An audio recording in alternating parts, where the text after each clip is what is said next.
పుట్టిన పిల్లలకి ఇచ్చేటటువంటి కిట్లు గతంలో జగన్ పేరుతో ఇచ్చేవాళ్ళు. వాస్తవంగా అది కేంద్ర ప్రభుత్వపు డబ్బులు. ఆ తర్వాత రాష్ట్ర ప్రభుత్వం పేరుతో జగన్ టైంలో వస్తే ఇప్పుడు దాన్ని ఎన్టీఆర్ కిట్ అని పేరు మార్చి అది ఏడాది నుంచి ఇవ్వట్లేదంటూ ఈనాడే హైలైట్ చేసుకొచ్చింది. పుట్టిన బిడ్డల ఆరోగ్య సంరక్షణ భాగంగా ప్రభుత్వ ఆసుపత్రుల్లో ప్రసవించే తల్లులకి ఎన్టీఆర్ బేబీ కిట్లు అందించాలన్న ప్రభుత్వ నిర్ణయం కార్యరూపం దాల్చలేదు.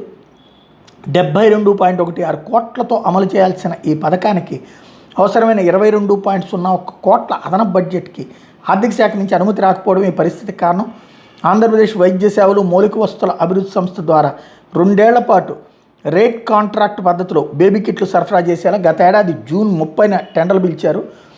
కిట్లో అదనపు వస్తువులు చేర్చాలని సీఎం చంద్రబాబు ఆదేశించడంతో ఆ టెండర్ రద్దు చేసి గత ఏడాది సెప్టెంబర్ 30న మరోసారి టెండర్ పిలిచారు.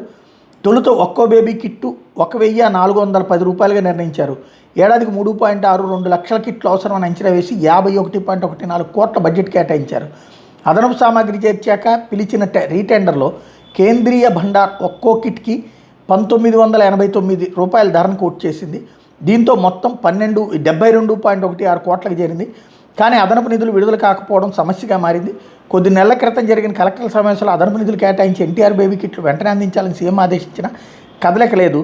కొత్త కిట్లో బేబీ బెడ్కి అనుసంధానమైన దోమతెర, వాటర్ ప్రూఫ్ బెడ్షీటు, 2 బేబీ డ్రెస్సులు, నిక్కరు, 2 తువ్వాళ్ళు ఉతుక్కోవడానికి కావాల్సినటువంటిది ఇవ్వాలని ఆదేశించి అదేది అమలు కావట్లేదు అన్నది హైలైట్ చేశారు.